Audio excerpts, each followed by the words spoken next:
এবারে ভিন্নধর্মী এক আয়োজনের খবর জানাবো। বনেদি স্কুটার নিয়ে সড়কে প্রতিযোগিতা, এমন আয়েশি আয়োজন এখন রূপ নিয়েছে ঐতিহ্য সংরক্ষণের আহ্বানে, যাতে মূল ধরা হয়েছে নবাবী আমলকে। আয়োজকরা বললেন, নিজেদের শেকড় সম্পর্কে জানাটা জরুরি।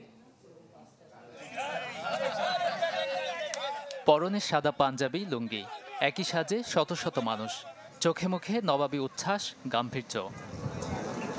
বাংলায় নবাবী শাসনামল শেষ হলেও মনে প্রাণে তারা নিজেকে ভাবেন নবাব, যাদের সঙ্গী হয়েছেন নারীরাও। 15 দিন ধরে ভীষণ রকম ভাবে মানে সব দিক দিয়ে আমরা তৈরি ছিলাম যে আজকে প্রোগ্রামে আসব। নবাবী রাইডে নবাবদের সাথে আমি নবাব নন্দিনীর মতো করে আজকে রাইড করব ভিনটেজ ভেসপা নিয়ে। চা উৎসব হয় আমাদের, হ্যাঁ, জেন্টাল রাইডস হয়, বুঝছেন, এরকম বিভিন্ন মানে প্রতি মাসে কোনো না কোনো একটা রাইডস আছে আমাদের। আমাদের বন্ডেজটা আবার একটু অন্যরকম, ফ্যামিলি, এক ফ্যামিলির সাথে আরেক ফ্যামিলির একটা বন্ডেজ আছে।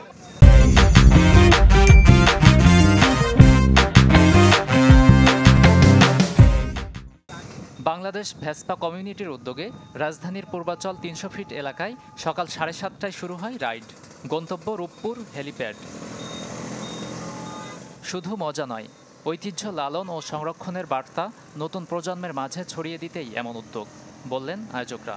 প্রাচীন যে জিনিসগুলো আমাদের মধ্যে ছিল সেই জিনিসগুলো আমরা তুলে ধরার চেষ্টা করি। এখানে আপনারা দেখতেছেন বাচ্চা, ছেলে, বুড়ো সবাই আসছে। আমরা ড্রেস আপটা নিয়েছি আমাদের জাতীয় পোশাক লুঙ্গি এবং পাঞ্জাবি। জানালেন, কমিউনিটির মানুষেরা বছর জুড়েই একে অন্যের সহযোগিতা করেন। গাজী আনিস, চ্যানেল 24, ঢাকা।